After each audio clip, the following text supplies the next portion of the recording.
what's going on in our brains when we're watching a movie.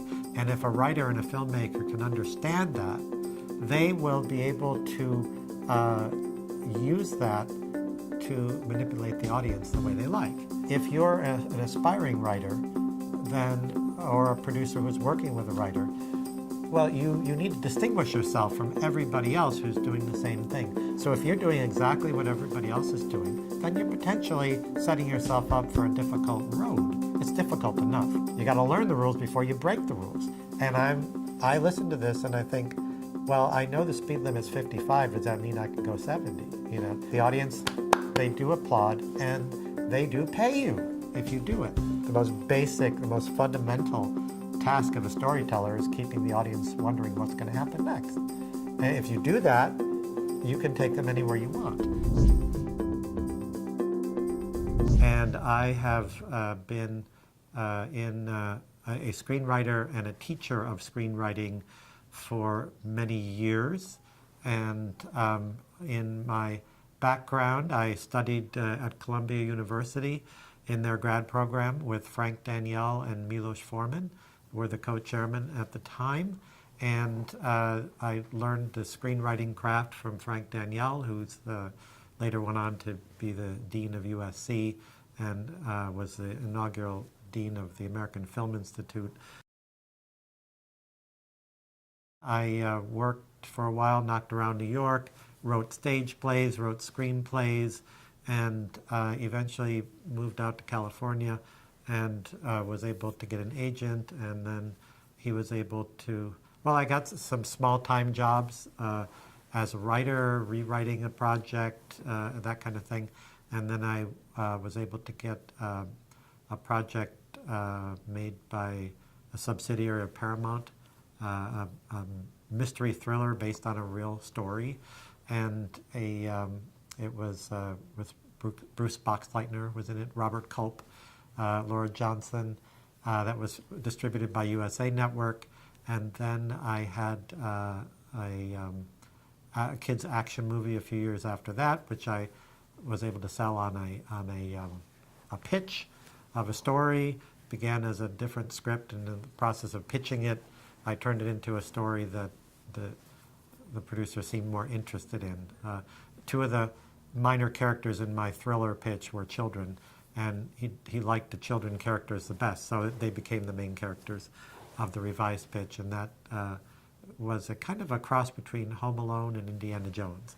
Done consulting work on for different companies, and I've had a couple books done. I've ghostwritten some books. I've been commissioned was hired to write a feature animation screenplay a few years ago, and I've started teaching at the University of Southern California back in '93. In addition to a few ghostwritten and co-written books that I've done, I also have this one called Screenwriting: The Sequence Approach, came out in 2004.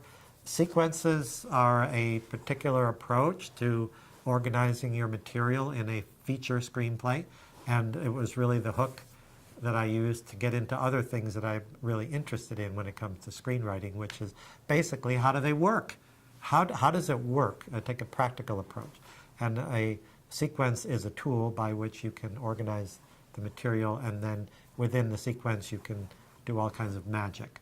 So that book has been very successful, and I'm currently, I recently finished another book which is due out from the same publisher, Bloomsbury, in January.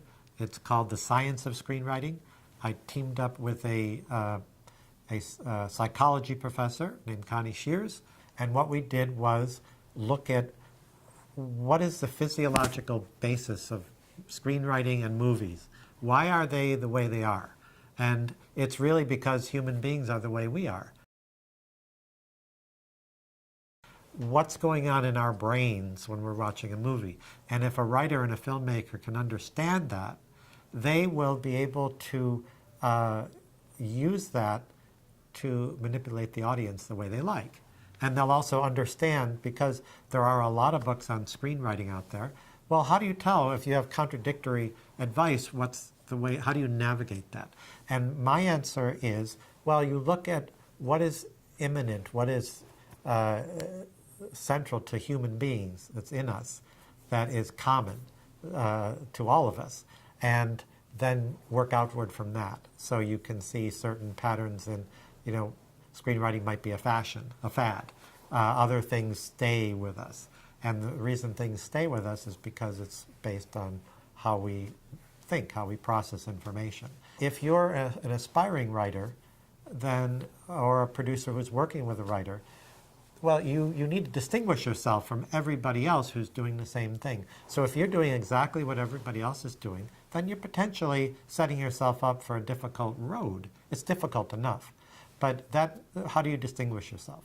And yet at the same time, what about breaking those rules? And I've had this conversation, I've heard this conversation many times, where someone will say, well, you got to learn the rules of screenwriting or filmmaking. And then someone else will say, but you got to break the rules. And then someone else will say, well, you got to learn the rules before you break the rules. And I listen to this and I think, well, I know the speed limit is 55. Does that mean I can go 70?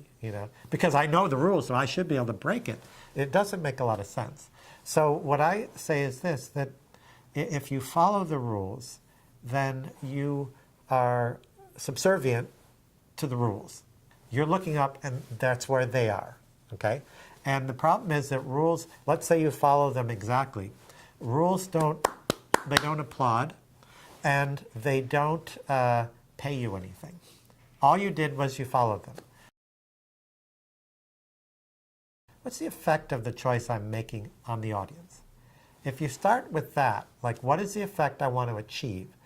Now you're in the power position. You're the one deciding things. You're going to decide what's the effect. And on whom? On the audience. And guess what? The audience, they do applaud and they do pay you if you do it. So my approach tends to be audience-centered. And I think that one of the, that's behind the idea behind my book, the idea behind this book, this notion expressed by the novelist E.M. Forster, that what the most basic, the most fundamental task of a storyteller is keeping the audience wondering what's going to happen next. And if you do that, you can take them anywhere you want. If you fail at that, it doesn't matter how poetic your stuff is, how profound it is, how special it is. If nobody's watching, then you haven't done anything. It's ultimately, it's not just about expressing, it's about connecting.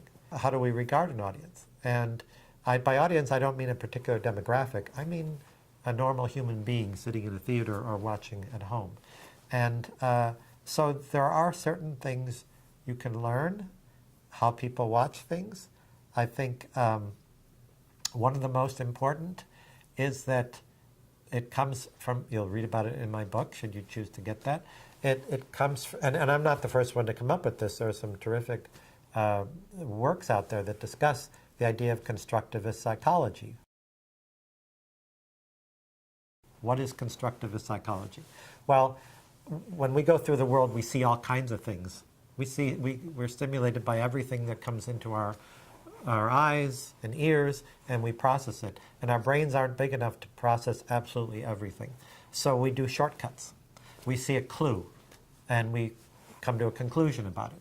We see a wall over there, and we assume the other side of the wall looks like that side, because we've seen walls before, and we put the clues together, and we know what that is.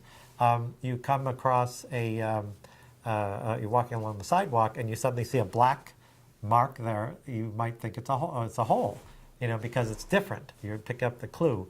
Or you might assume that it's a sidewalk, but it turns out it's something else. But when audiences watch movies, they apply constructivist psychology. They look for clues, and they try to figure out where you're going with this. You're in charge of what they see. You're in charge of the clues. And you're in charge of being able to manipulate where they think it's going, because audiences, drama is future-oriented. We will try to figure out where you're going with this. And once you get them anticipating where it's going, then you can throw twists in, you can keep them engaged, you'll know what to keep and what to throw out of your script. We respond to cause and effect.